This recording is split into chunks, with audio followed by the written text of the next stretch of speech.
ماں نہیں ساس ہوں میں کی نیکسٹ ایپیسوڈ میں دکھایا جائے گا کہ سلمان جب گھر آئے گا تو شائستہ رو رو کر اس کو بتائے گی کہ ایک عورت آئی تھی اور وہ ادریس کی سیکنڈ وائف ہونے کا دعویٰ کر رہی تھی، اس کے ساتھ ایک 10 سال کا بچہ بھی تھا۔ سلمان تو یہ سن کر حیرت زدہ ہو جائے گا اور اپنے باپ کو حیرت سے دیکھے گا، لیکن ادریس صاف مکر جائے گا کیونکہ وہ پہلے ہی اپنی سیکنڈ وائف کو گھر سے بھیج چکا ہے، یہ کہہ کر کہ اگر تم نے میری سیکنڈ وائف ہونے کا دعویٰ کیا تو ہمارے ہاتھ کچھ بھی نہیں لگے گا۔ اور لگتا ہے کہ ادریس کی سیکنڈ وائف بھی اس کے اور اس کی فرسٹ وائف کی طرح ایک لالچی عورت ہے جو یہ سنتے ہی وہاں سے رفو چکر ہو گئی۔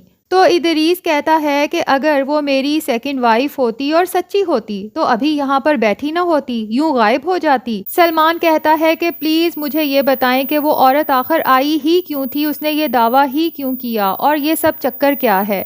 ادریس کہتا ہے بھائی ہمیں تو کچھ بھی نہیں پتا، جو بھی پوچھنا ہے عروج سے پوچھو، عروج نے ہی اسے بلایا تھا۔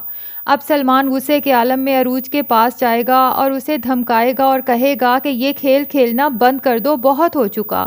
عروج تو سلمان کا یہ رویہ دیکھ کر حیران رہ جائے گی کہ غلطی اس کے باپ نے کی اور سزا عروج کو مل رہی ہے۔